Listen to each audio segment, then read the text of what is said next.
Can I borrow one of you two, please? I know, but your legs still. Okay. Either way. We're doing a knee bar, so it's either or. Yeah. Okay. All right. Okay. I know you've both seen this one. That's what I figure. All right. So on your back, please. So we're going to use what we just covered as our context for setting up the knee bar. Because sometimes, like I said, there's a sense of urgency there, and if I take my time or I lose my grip, whatever it might be, I can't get around that leg. Right? So as we're in here, he doesn't even have to set up the hip bump. Right? If I can break apart his ankles and get to a point where, okay, now I can try passing. See, he's moved to his side there. Uh-oh. Right? If he plants that foot, right, and stays square, maybe I'd have a better time, getting around there. But even still, let's say he's much taller than me, which he is, right? For me to step around this, I might have a hard time. Or he's laying back. He's not up to where I can even get to his back. So for me to take his back, it's a bad choice because the door is shut. He's up against the mat. So rather than passing over the leg, I'm going to do a knee cut. So the difference between a knee cut and a knee slice is if I was to come inside with the same side, that's a knee slice. If I come across, that's a knee cut, right? So from here, what side is your bad side? It doesn't matter. Both? All right. Yeah. All right. So as I get to here, right, I've got my grip, and I'm cutting this through. I want to drop this knee down so I can staple his upper leg. What I don't want to do is I don't want to let go of some sort of control up here. Because if I do that, especially if I turn away, guess what? I'm in trouble, right? I don't want that. So I want to keep him on the mats, keep him typically on the far side shoulder. So if he does try and sit up, I can kind of stiff arm and keep him down there. Because for him to sit up, a lot of it's just going to be all core, right? Doing a sit up. So I'm here, I'm locked in. At this point, before I drive this through, my free arm, I want to underhook his leg. So I'm here. I'm starting to go for this underhook. But again, I don't have long limbs, certainly not compared to him. So to do this is going to be hard. So as this is coming through, I'm going to come down to this elbow and I'm here. Now the idea is with this knee bar, right?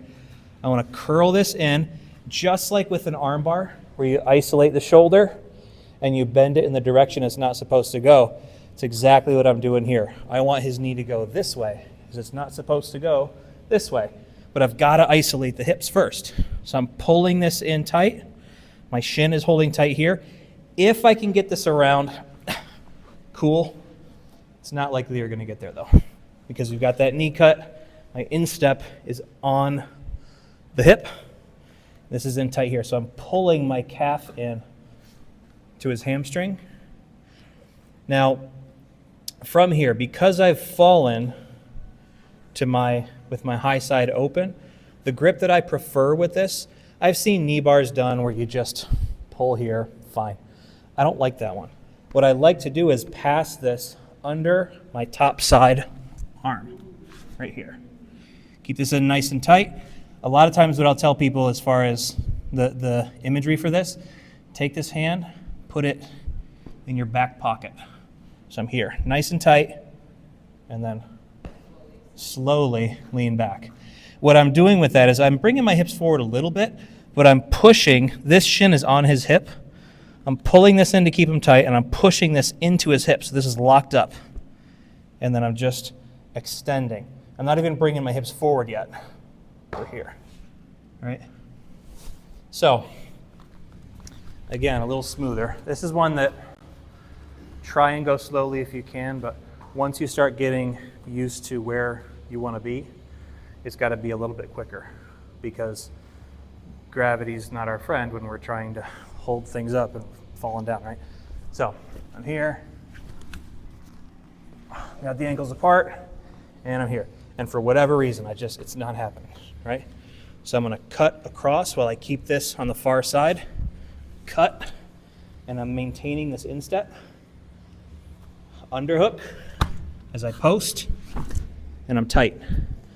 Then I can hang on here while I pass, crack my knuckle, while I pass, put my hand in my back pocket, pull this in while I bring my shoulders back for the knee bar.